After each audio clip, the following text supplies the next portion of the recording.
నేను తినే షుగర్ కంటెంట్‌కి ఆ గ్లూకోమీటర్ కూడా బద్దలైపోయిద్ది. అంత షుగర్ కంటెంట్ తీసుకుంటాను. మనం ఏమి తిన్నా సరే లాస్ట్‌లో డెజర్ట్ ఉండాల్సిందే.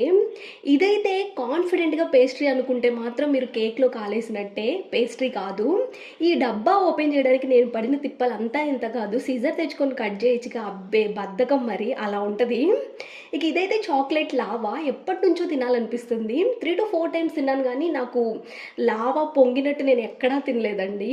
మరి నేను తిన్న రెస్టారెంట్స్ అలా ఉన్నాయేమో నాకు తెలీదు. ఈసారైతే మంచి చోట తెచ్చాను. అండ్ ఐయామ్ ఎక్స్‌పెక్టింగ్ అలా లావా లాగా చాక్లేట్ నా ప్లేట్‌లో పడతదని. బట్ ఏం లేదు, అంతా తుస్సే. జస్ట్ చాక్లేట్ ఉందిలే గానీ లావాలా అయితే రాలేదు. కానీ సర్ప్రైజింగ్‌లీ కేక్ టేస్ట్ మాత్రం చాలా బావుంది. నాకు నచ్చింది. మీరు విజయవాడలో ఎక్కడైనా మంచి రెస్టారెంట్ ఉంటే చెప్పండి, నేను ట్రై చేస్తాను. వీడియో నచ్చితే సబ్స్క్రైబ్ చేయండి and do like as well. Thank you so much guys for all your love and support.